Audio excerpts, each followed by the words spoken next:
Apa kabar semuanya? Baik. Apakah kalian dalam keadaan sehat?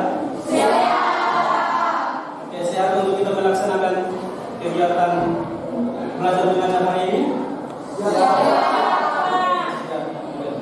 Sebelum kita mulai dengan kegiatan belajar mengajar,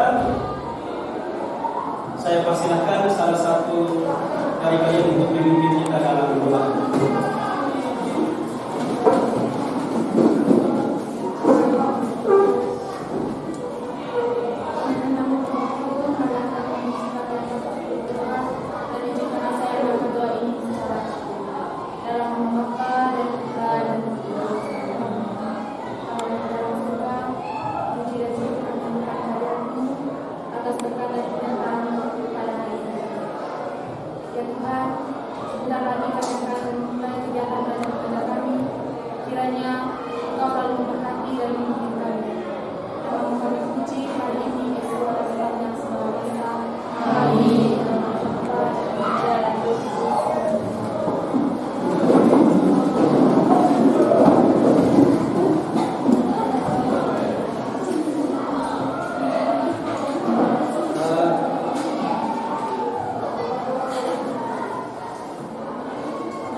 Akan melakukan instruksi untuk mengecek kehadiran kalian hari ini.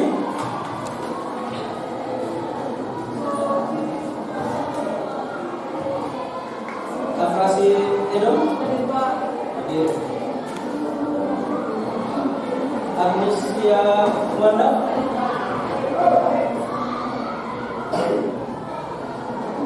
Aldegonda Ondang,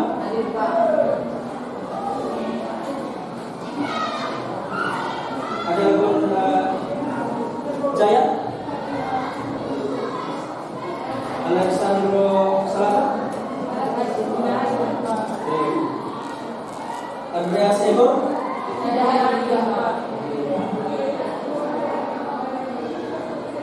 Benedicta Samador, Clarissa Jabarus, Claudia Ercelatu, Media Nanator, Paulina Manto, Presiden Iwan, Guru-guru Pratama, Stefania Lampur, Stefanus Lampur, Yasinta Aul.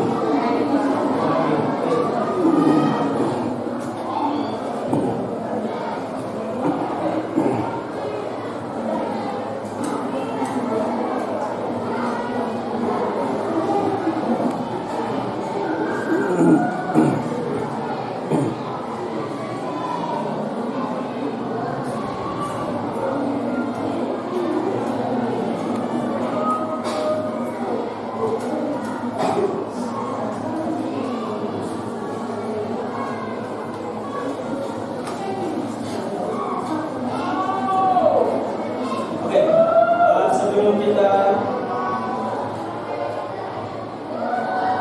melakukan masuk ke materi pada hari ini, kita menyanyikan salah satu lagu nasional yaitu Garuda Pancasila. Saya minta kepada kalian kita sama-sama berdiri untuk kita menyanyikan lagu Garuda Pancasila.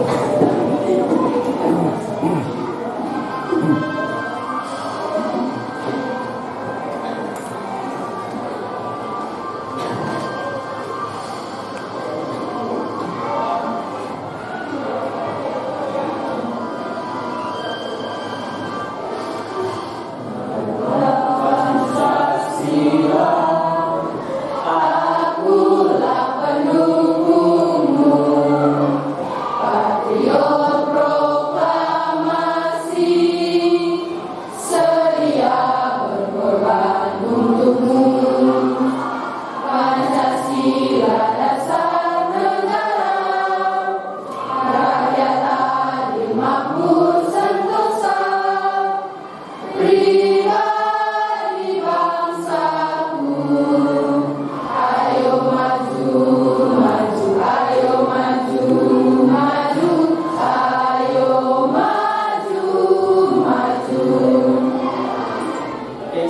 duduk.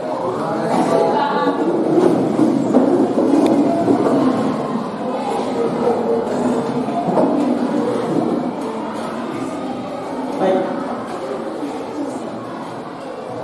Hari ini kita akan masuk pada materi kita tentang harmonisasi hak asasi dan kewajiban dalam perspektif Pancasila.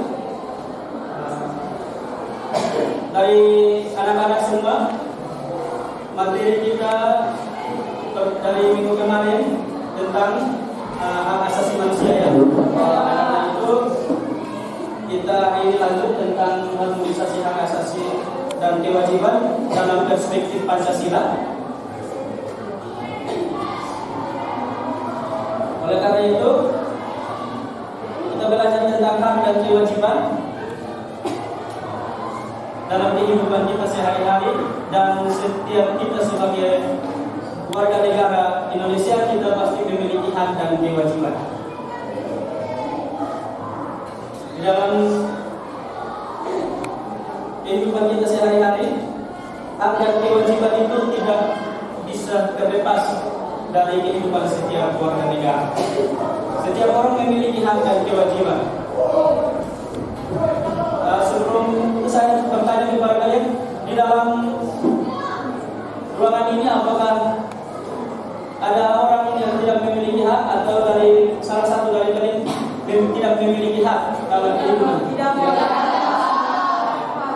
Karena itu hak dan kewajiban itu dimiliki oleh setiap orang, dan hak dan kewajiban itu tidak bisa dilanggar oleh siapapun, baik sebagai warga negara, baik dari pemerintah maupun bangsa negara, tidak bisa melanggar hak. Tapi dalam kehidupan sehari-hari sering terjadi kasus pelanggaran hak. Contohnya dalam di negara Indonesia, sering kita dengar, kita melihat, kita nonton dari televisi, dari mendengar dari berita bahwa sekarang ini terjadi kasus pelanggaran HAM. Contoh kasus pelanggaran HAM itu sering yang terjadi sekarang ini di negara Indonesia, yang kalian dengar, kalian baca dari berita, dari artikel, nonton dari televisi. Kasus pelanggaran HAM apa yang terjadi sekarang ini?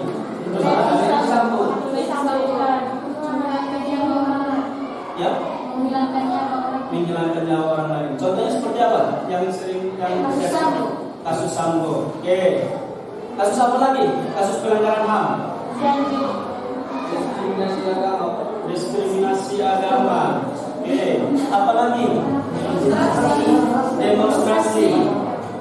Oke, terjadi banyak kasus pelanggaran HAM. Yang saya yang pertama, mengapa perlu kita memahami hak dan kewajiban warga negara? Yang kedua, mengapa negara mengatur hak dan kewajiban warga negara? Yang ketiga, hak dan kewajiban apa saja yang diatur oleh negara Indonesia? Jadi setiap warga negara, tadi sudah kita ketahui bahwa memiliki hak dan kewajiban. Nah, mengapa perlu memahami hak dan kewajiban? Ini dia, mengapa negara mengatur hak dan kewajiban warga negaranya? Setiap orang sudah memiliki hak dan kewajiban, tetapi masih diatur oleh negara. Dan yang berikut, hak dan kewajiban tiap peraturan. Mematuhi tiap peraturan. Oke, itu adalah contoh hak dan kewajiban. Pertanyaan dari Pak lagi. Sejak kapan kita memiliki hak?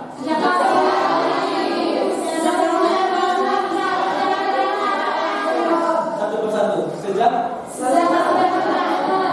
dalam kandungan. Oke, ada yang sejak dalam kandungan, ada yang mengatakan sejak. Oke, hak dan kewajiban itu kita miliki.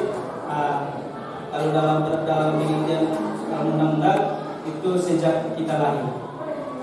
Kita sudah mendapatkan hak dan kewajiban.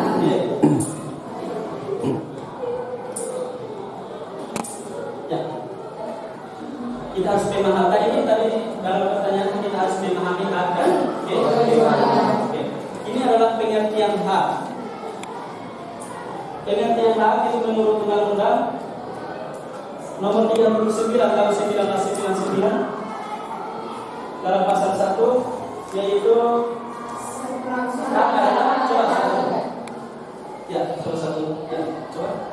seperangkat hak yang melekat pada hakikat keberadaan manusia sebagai makhluk Tuhan yang Maha Esa dan merupakan anugerahnya yang wajib dihormati, dijunjung tinggi dan dilindungi oleh negara, hukum, pemerintah dan setiap orang demi kehormatan serta perlindungan hakikat dan martabat manusia. Oke, itu adalah pengertian hak menurut Undang-Undang Nomor 39 tahun 1999. Dalam pasal 1 itu mengatakan hak adalah seperangkat hak yang melekat pada hakikat dan keberadaan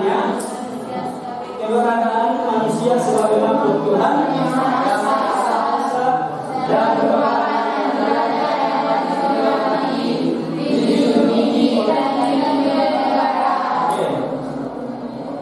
hak dan kewajiban itu wajib dihormati. Yang pertama dihormati, dijunjung tinggi dan dilindungi oleh negara. Setiap hak dan kewajiban hak setiap orang itu harus wajib dihormati dijunjung tinggi, dilindungi oleh negara, hukum dan pemerintah. Dan setiap orang diberi kehormatan serta perlindungan hak dan martabat manusia. Itu pengertian dari hak. Oleh karena itu, hak itu wajib dihormati, dijunjung tinggi dan dilindungi oleh negara. Itu pengertian hak. Yang kedua adalah pengertian kewajiban.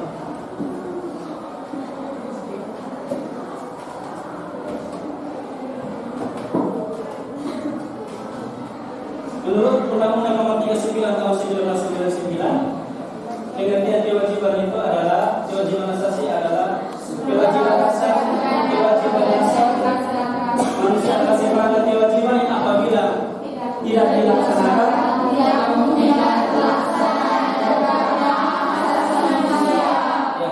ada hak untuk ikut serta dalam pemerintahan, yaitu hak untuk dipilih hak untuk memilih dan dipilih dalam pemilihan, hak untuk mendirikan partai politik dan sebagainya. Yang berikutnya adalah hak asasi sosial dan kebudayaan. Hak asasi sosial dan kebudayaan itu misalnya tadi kalian sudah sebutkan hak untuk memiliki pendidikan. Yang kedua, hak pengembangan kebudayaan. Nah, contoh hak asasi sosial dan kebudayaan. Contoh yang pertama itu adalah hak memiliki pendidikan. Contohnya seperti kalian sekarang ini, hak kalian adalah untuk mendapatkan pendidikan. Contohnya sekarang kalian harus duduk di bangku pendidikan di kelas ini, di sekolah ini, itu adalah hak kalian sudah terpenuhi. Yang berikut adalah hak asasi untuk mendapatkan perlakuan misalnya peraturan dalam penangkapan, penggeledahan, peradilan dan sebagainya. Itu hak asasi. Tadi pertanyaan yang ketiga itu hak yang diatur dalam Undang-Undang Dasar. Hak yang diatur oleh negara.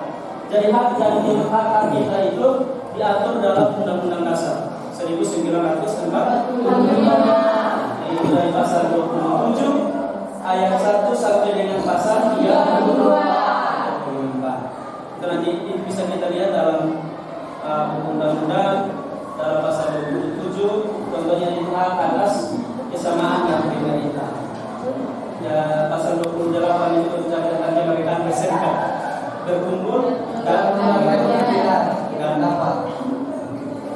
sebagainya. Itu adalah hak-hak yang diatur dalam Undang-Undang Dasar 1945. Hak itu memiliki ciri-ciri. Ada 4 ciri dalam hak. apabila kita memiliki hak, maka ciri-cirinya ada 4. Yang pertama, hakiki. Yang kedua, universal.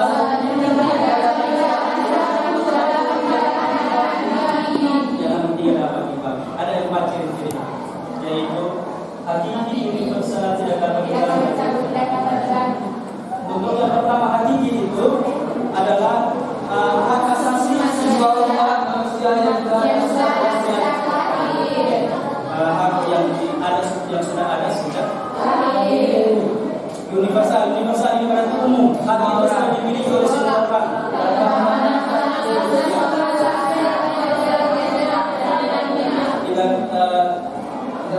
Tidak memandang status, suku bangsa, gender atau perbedaan. Yang ketiga itu masing-masing yang tidak mencari nilai praksis itu adalah merupakan realisasi dari nilai instrumen. Oke, itu kita bicara tentang hak dan asasi manusia. Dari materi yang tadi Pak sudah jelaskan secara umum tentang hak dan kewajiban, ada yang mau bertanya tentang hak dan kewajiban? Kalau tidak berarti dari materi yang sudah Pak jelaskan tentang hak dan kewajiban, ada yang mau bertanya? Oke. Kalau tidak ada maka untuk kegiatan belajar selanjutnya itu nanti Pak akan memberikan KKPD kepada kalian untuk kalian berdiskusi menyelesaikan masalah yang sudah Pak siapkan dalam KKPD itu dari setiap kelompok. Oleh karena itu di sini kita jumlahnya ada berapa ini? 26. Oleh karena itu sesuai dengan perspektif Pancasila dalam itu ada 5 sila Pancasila ya. Oleh karena itu nanti Pak bagi kalian dalam 5 kelompok dan setiap kelompok itu nanti akan menyelesaikan suatu masalah tentang kasus pelanggaran HAM yang terjadi di negara Indonesia. Nanti Pak bagi kalian KTD-nya yang Pak sudah siapkan. Tapi sebelumnya kita bagi dulu dalam 5 kelompok. Dan kita hitung saja dari depan sini 1 sampai nomor 1 sampai nomor 5 itu kita jadikan satu kelompok. Kemudian 6 sampai dengan 10 itu masuk kelompok 2. Oke, untuk kelompok yang pertama 1, 2, 3, 4, 5. Oke, 5 kelompok 5 orang ini satu kelompok. Kemudian 6, 7, 8, 9, 10. Jadi kelompok 2. Kelompok ketiga 1. Oke, di bagian belakangnya. Ya, Pak. Kelompok itu kelompok 3. Kelompok 4. Oke, ini ada 6. Jadi satu. Karena tadi ada 20. 6 orang ini jadi satu kelompok 4. Dan yang ada 15. Satu kelompok dari kelompok 5 ya. Oke. Sudah. Untuk kelompok 1 nanti akan menyelesaikan LKPD, yaitu kasus pelanggaran HAM terhadap sila. Dan ada 5 kelompok ini. Kelompok 1 kalian menyelesaikan LKPD-nya. Ini adalah silakan kalian perhatikan. Dengan ada tayangan tentang video kasus pelanggaran HAM.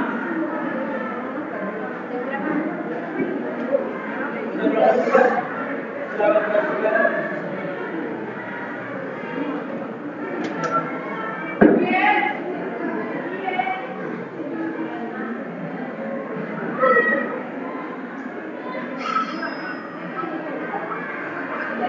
Saya perhatikan video yang ada di layar.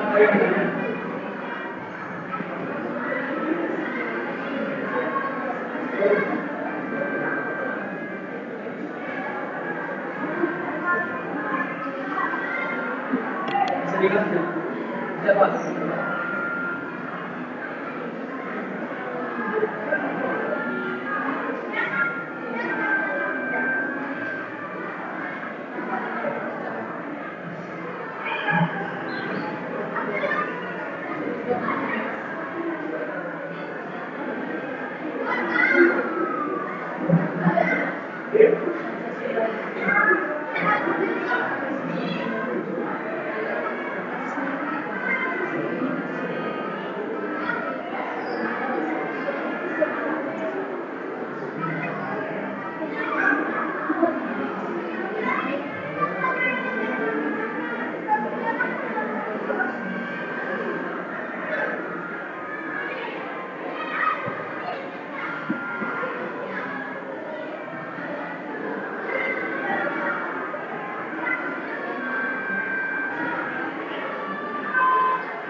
video tentang pelanggaran HAM yang terjadi di negara juga. Oke.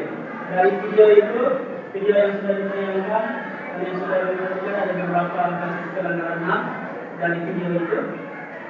Oleh karena itu, dari video sudah yang sudah tayangkan materinya, silakan dilihat misalnya RKPD dari masing-masing.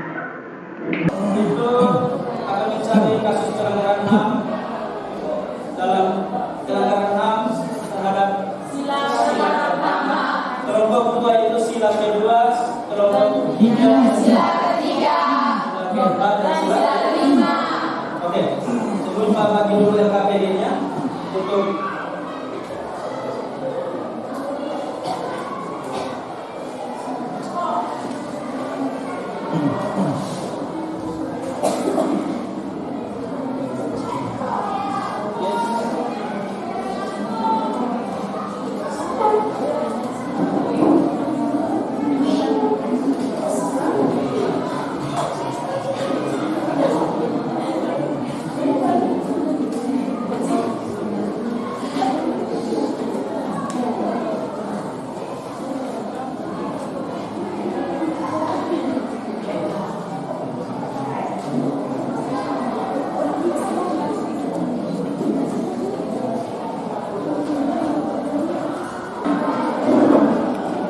setiap kelompok dapat menyelesaikan mengerjakan lembar KPD yang sudah kalian terima, yang sudah kalian pegang. Silakan yang pertama. Untuk yang pertama itu, yang pertama di situ ada identitas. KPD tentang hak dan kewajiban asasi manusia. Silakan nanti kalian tulis nama-nama kelompok kalian. Yang untuk nomor 1 itu adalah ketuanya, ketua kelompok. Tulis nama-nama anggotanya, kemudian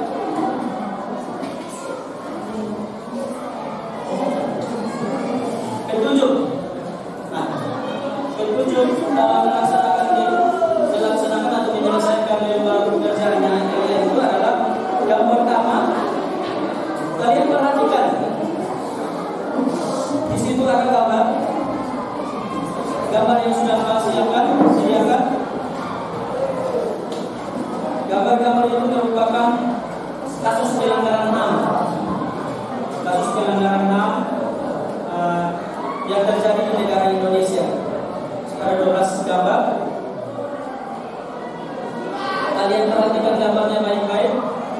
Yang kedua itu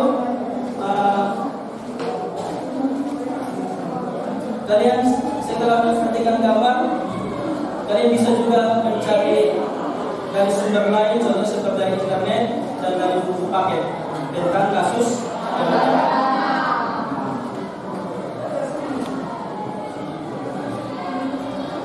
Kemudian nanti kalian baca dulu langkah-langkah kerjanya. Langkah-langkah kerja yang pertama, setelah kalian mengamati gambar dalam KPD kalian masing-masing. Yang kedua itu adalah kalian memilih dari gambar itu kalian memilih 2 gambar.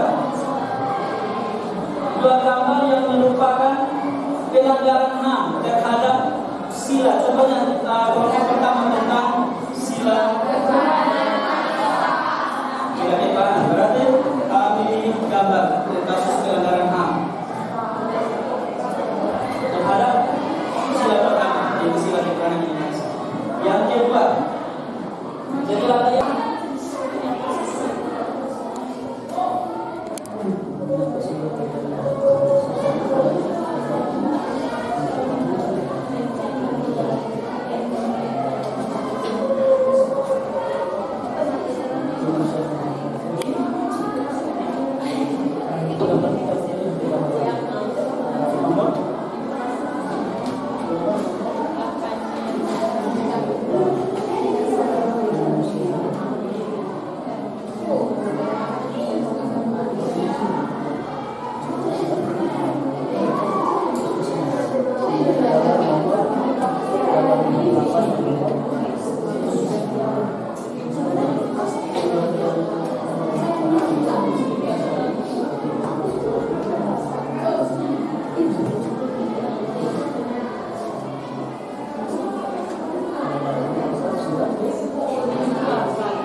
presentasinya masuk ke ruangan.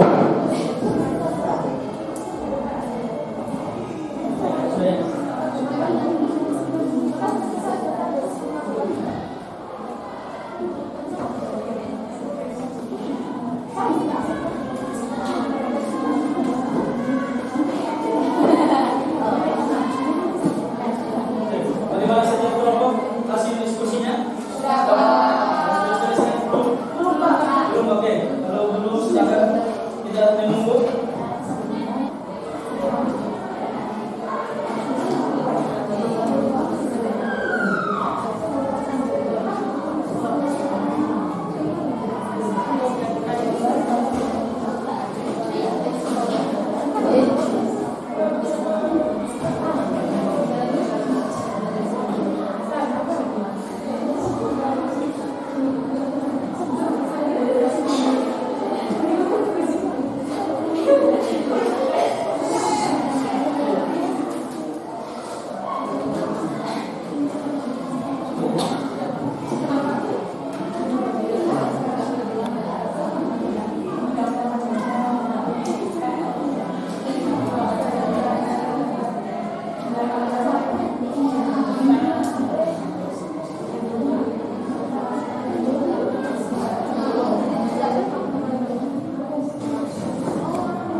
Kelompok tiga, bagaimana?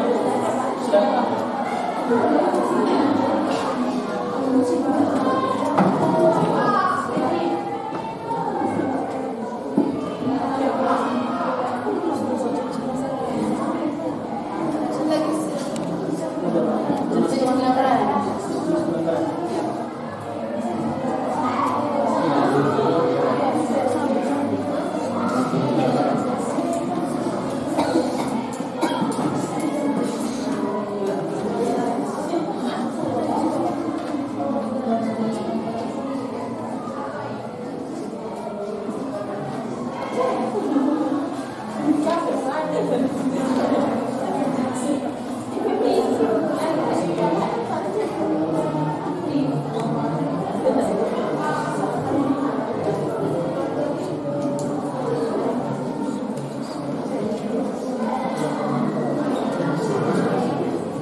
Oke, kita berikan kesempatan kepada kelompok satu untuk presentasi hasil diskusi.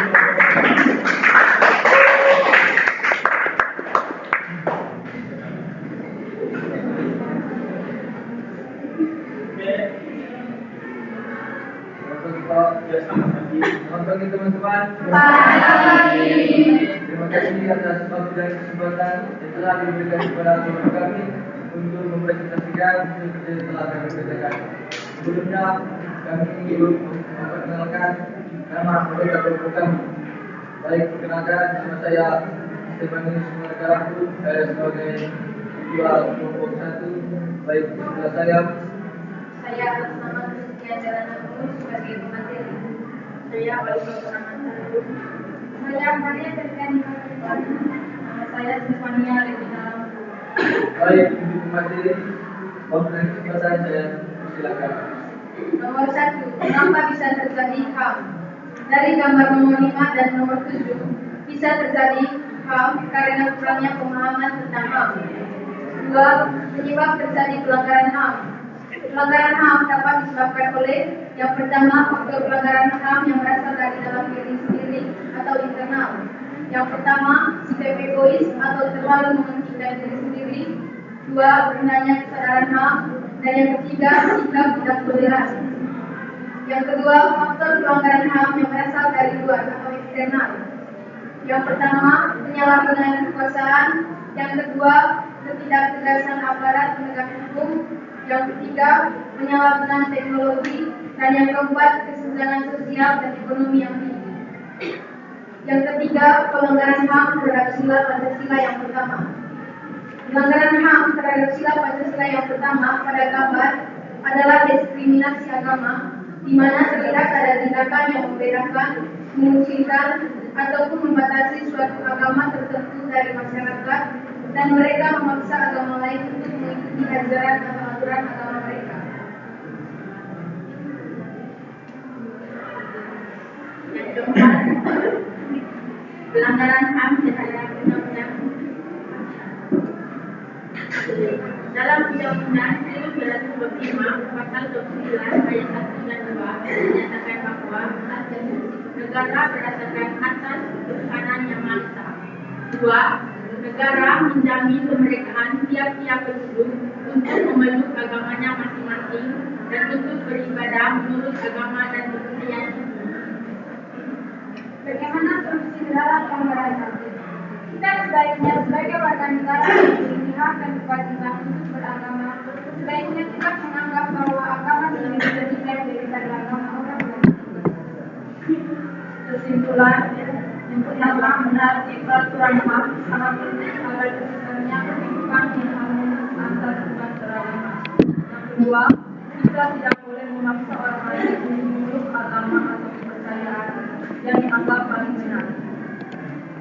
Baik, sekian presentasi dari kampung kami. Waktu dan kesempatan saya silakan kepada teman-teman untuk bertanya. Oke, kita berikan dulu sebelum kelompok. Kelompok pertama sudah mempresentasikan hasil diskusi mereka tentang kasus pelanggaran HAM terhadap sila pertama Pancasila, yaitu ketuhanan yang maha esa. Oleh karena itu diberikan kesempatan kepada kelompok 2, 3, 4, dan 5 untuk silakan menanggapi atau bertanya kepada Pak. Ya, silakan dari kelompok. Perkenalkan, saya Prasidek Klinik Seton dari kelompok 3. Kelompok 3. Sebutkan contoh kasus pelanggaran HAM di NTT terkait dengan sila pertama.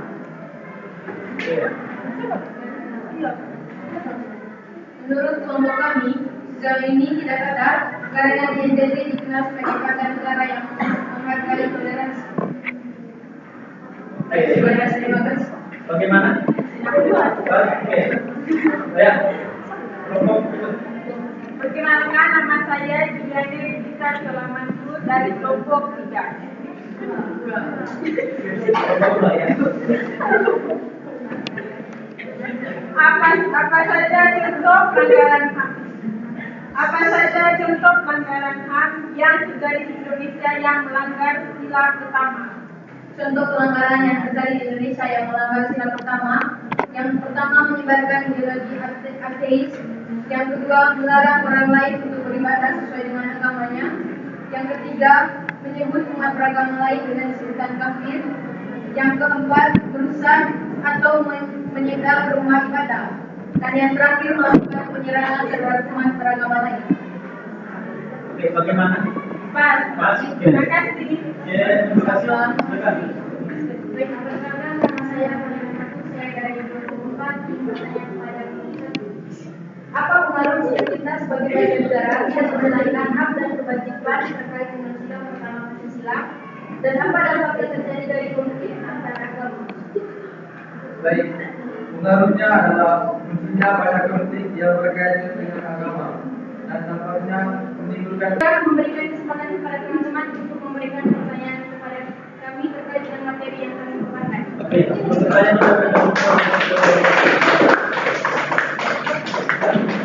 silakan yang mau bertanya dari kelompok. Pada kelompok 1.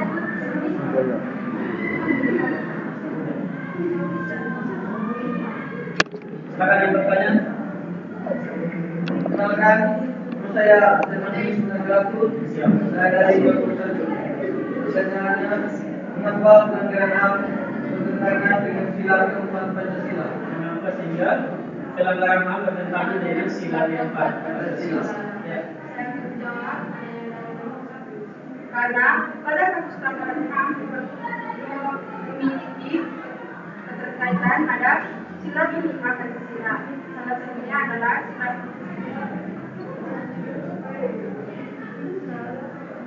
karena pada kasus pelanggaran HAM memiliki keterkaitan pada kelima sila Pancasila. Salah satunya adalah sila keempat Pancasila. Hal ini dikarenakan banyak warga negara yang dilanggar HAM yang menyebabkan adanya konflik atau pertentangan dari kelima sila Pancasila, yaitu pada sila keempat Pancasila. Pada sila keempat Pancasila disimbolkan dengan kepala banteng yang menggambarkan manusia bersifat sosial. Masalah atau pertentangan yang terjadi pada sila keempat adalah berkaitan dengan demokrasi, perbedaan pendapat atau tidak terjadinya musyawarah mufakat dan demonstrasi. Oke. Kelompok berikut yang bertanya. Perkenalkan, nama saya Emiliana Detuju. Saya dari kelompok 2 ingin memberikan pertanyaan kepada kelompok 4. Pertanyaannya yaitu, sebutkan contoh pelanggaran HAM pada sila keempat Pancasila. Pelanggaran HAM pada sila keempat.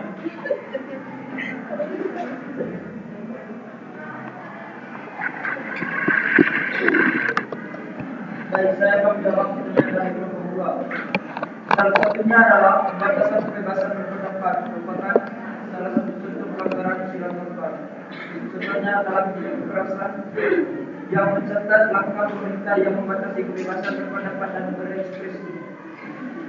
Oke, bagaimana? Ya.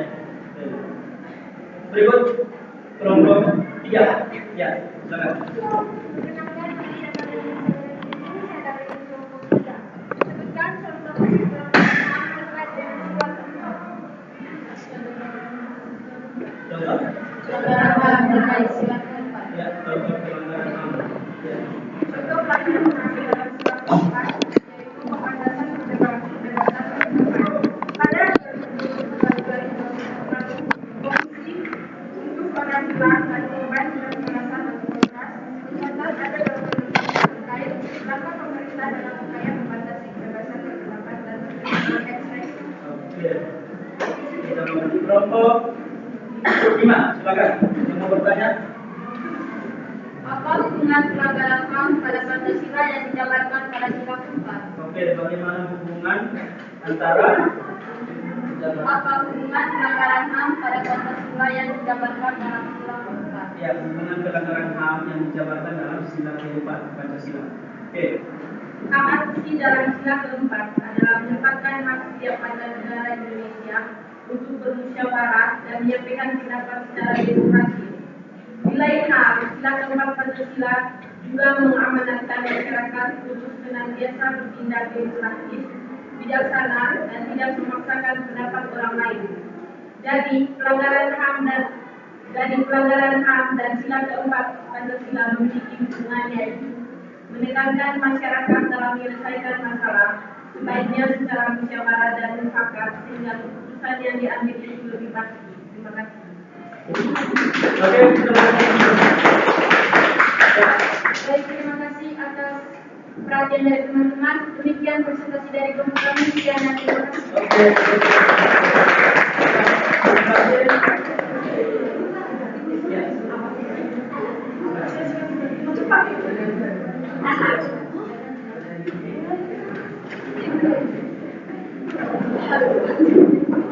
Kelompok berikut, kelompok 5. Ya, Pak. Kelompok terakhir. Ya, silakan.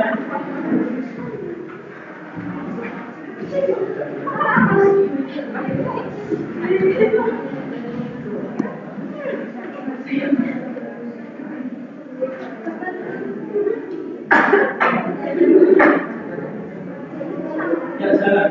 Siapa yang ketuanya? Selamat siang, selamat siang teman-teman. Ya. Selamat siang. Perkenalkan, nama saya Kuliah Muslimin. Saya dari kelompok 5.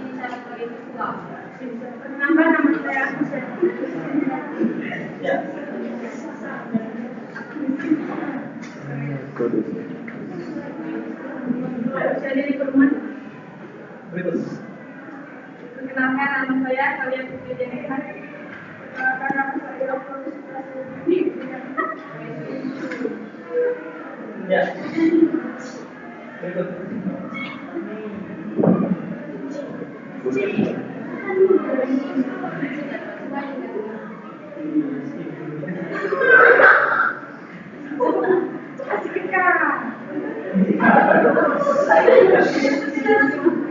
Kenal dulu representasi.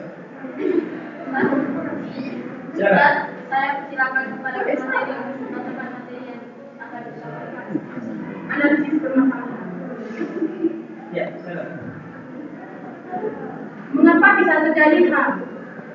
Karena pada sila keadilan sosial bagi seluruh rakyat Indonesia mengakui hak milik perorangan dan dilindungi pemanfaatannya oleh negara serta memberi kesempatan sebesar-besarnya pada masyarakat.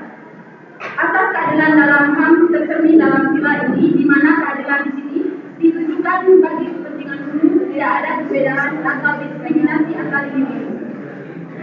Penyebab terjadi pelanggaran HAM terjadi karena dua faktor, yaitu faktor internal dan eksternal. Faktor internal, faktor yang terjadi pada kondisi pelaku. Faktor eksternal berasal dari luar pelaku pelanggar.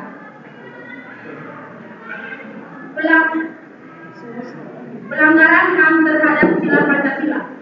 Adanya ketidakadilan terhadap anak jalanan yang tidak mendapatkan perlindungan dan pendidikan, serta ketidaksadaran pemerintah terhadap hak yang harus dimiliki oleh anak-anak tersebut dapat dilihat pada gambar nomor 8. Pelanggaran HAM terhadap undang-undang paksa berkenaan dengan kekerasan terhadap anak jalanan. Hukum nasional telah mengaturnya dalam Undang-Undang Dasar 1945 Pasal 28B ayat 2 yang menyatakan bahwa hak anak itu kelangsungan hidup, tumbuh dan berkembang serta hak atas perlindungan dari kekerasan dan diskriminasi. Bagaimana solusi terhadap pelanggaran HAM? Orang tua anak jalanan diberi pembinaan dan pekerjaan padat karya. Jika kembali ke jalan diberi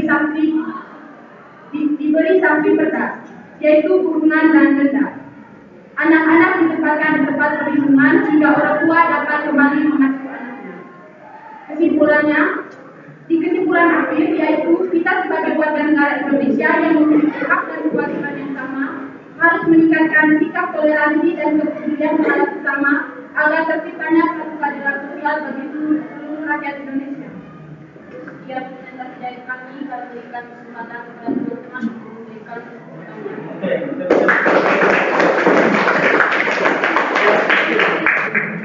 Oke, diberikan kesempatan dari kelompok 1, 2, 3, 4, dan 5 untuk 3 dan 4 untuk berikan pertanyaan.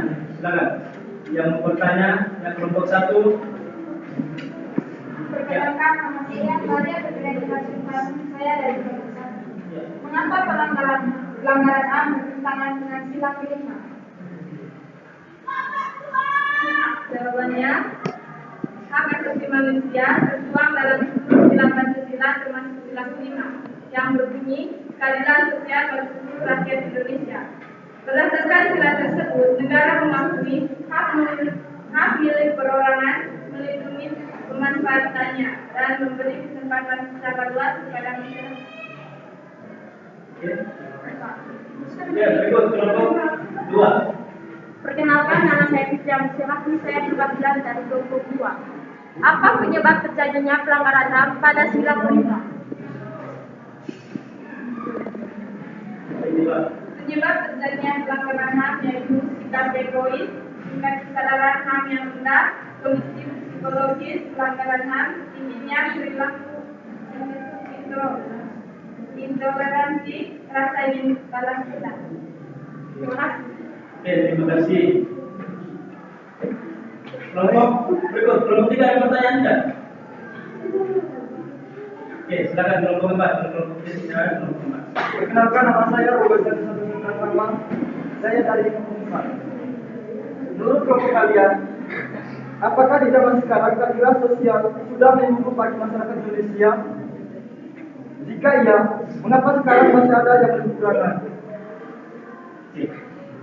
Menurut kelompok kami, keadilan sosial belum merata.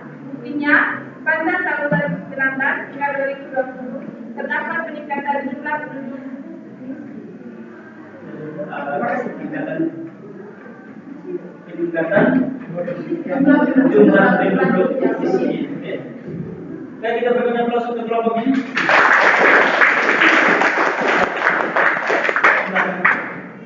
yang menyebabkan kami. Oke, terima kasih. Selamat dulu.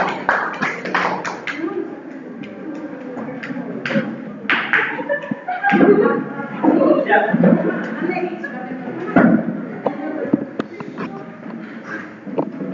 Oke, untuk selanjutnya nanti kita masuk pada penarikan kesimpulan dari hasil belajar kita hari ini. Oke, untuk kesimpulannya dari materi hak dan kewajiban dari kelompok dari peserta didik, ada yang bisa menemani kesimpulan dari kegiatan belajar kita hari ini? Ya, silakan. Hari ini kita sudah belajar mengenai hak dan kewajiban dan juga pelanggaran HAM. Tapi di sisi lain kita harus mengetahui pengertian HAM dan faktor-faktornya. Pengertian HAM itu sendiri adalah sebuah konsep hukum dan normatif yang menyatakan bahwa manusia memiliki hak yang melekat pada dirinya karena ia adalah seorang manusia.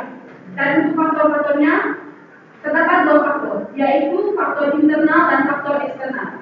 Faktor internal adalah faktor yang berasal dari dalam diri pelaku HAM, sedangkan faktor eksternal adalah faktor yang berasal dari luar diri manusia sehingga mendorong seseorang untuk melakukan HAM. Oke, kita berikan aplaus.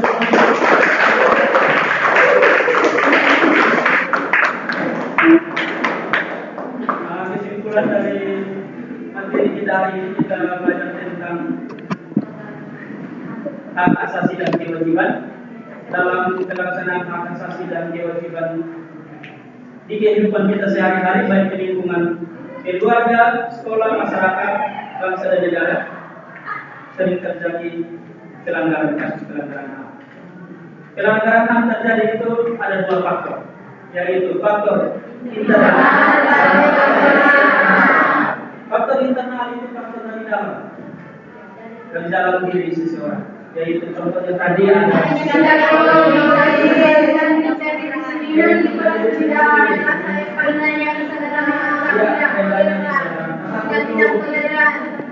Oke, ada faktor eksternal atau faktor dari luar diri sendiri, dari luar diri seseorang, yaitu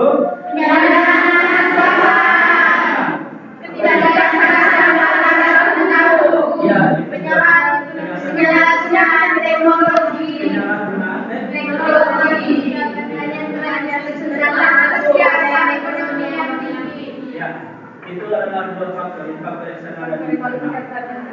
Oleh karena itu, kita sebagai warga negara yang memiliki hak dan kewajiban, kita diwajibkan untuk harus menghargai, menghormati, dan melindungi hak dan kewajiban, baik hak dan kewajiban kita dan juga hak dan kewajiban dari orang lain. Ya, itu adalah kesimpulan dari materi yang kita pelajari hari ini.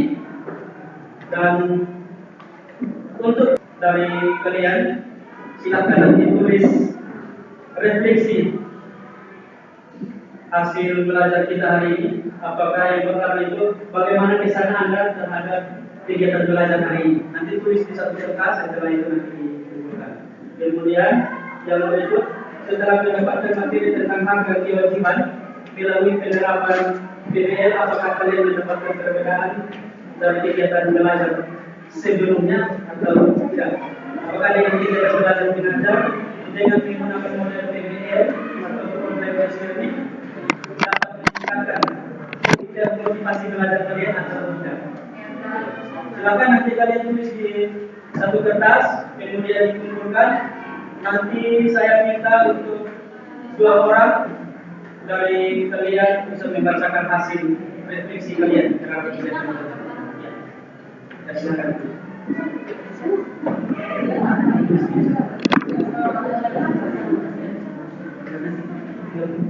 Nanti kalian bisa ya. Nanti yang baca sudah?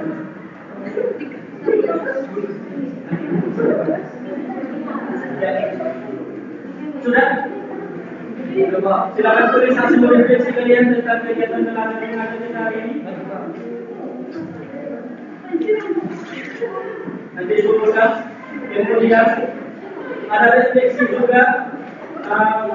Refleksi kedua itu ada di Google Classroom. Nanti silakan kalian buka Google Classroom kita. Di Google Classroom, di situ ada dua senyuman. Kalau yang pertama itu kalau kalian merasa tidak senang, nanti silakan kalian berikan tanggapan. Kalau yang kalian merasa senang dengan kegiatan belajar hari ini, maka nanti silakan kalian begini gambar yang kedua. Ya. Sudah?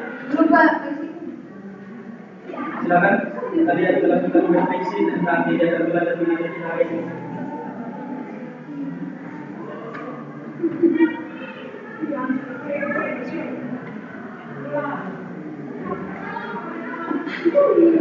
Berdiskusi bersama dan juga memahami mendalami materi serta memahami materi dengan baik. Dan saat pembelajaran menurut saya tidak membosankan, pembelajarannya sangat menyenangkan. Yang kedua, kemudian pembelajaran problem-based learning kami lebih memahami dan mengerti materi yang dibahas. Terima kasih. Oke, refleksinya.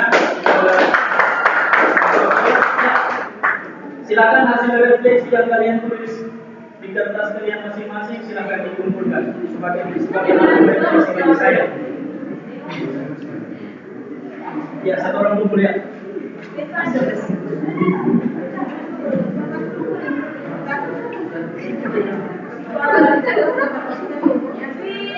Ya, sangat mudah.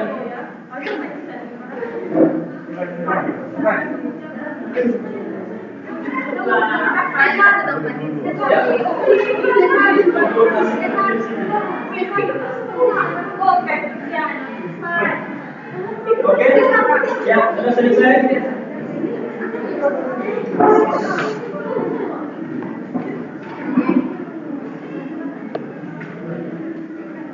Ya.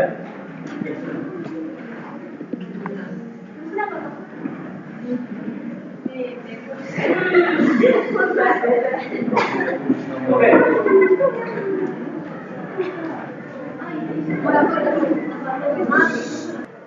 Memahami dan kita mengerti materi hari ini, maka Pak akan memberikan penilaian. Silakan nanti kalian buka Google Classroom kalian untuk menjawab pertanyaan, mengerjakan soal yang ada pada Google Classroom. Itu merupakan penilaian dari hasil belajar dari materi dan kewajiban kita hari ini.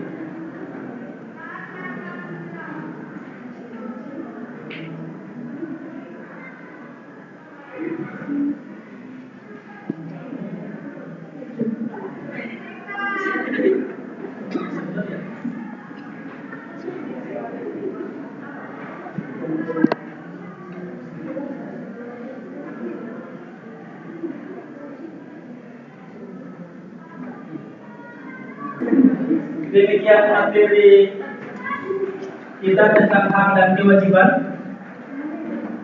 Dan untuk materi minggu depan kita akan belajar tentang dinamika demokrasi dalam konteks negara kesatuan Republik Indonesia. Dan karena itu hari ini tadi kita awali kegiatan belajar mengajar dengan doa, maka kita akhiri juga dengan doa. Saya persilakan salah satu dari kalian untuk memimpin kita dalam doa.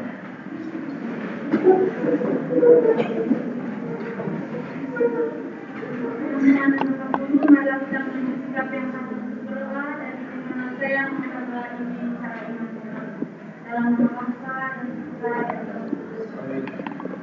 Tuhan Yesus, terima kasih atas penyertaanmu sepanjang pembelajaran hari ini. Sebentar lagi kami ingin kembali ke Maulana Suci, kiranya berkatmu dan perlindunganmu senantiasa selalu bersama kami. Kami suci Oke, terima kasih. Silakan duduk. Oke, itu saja. Selamat siang. Siap.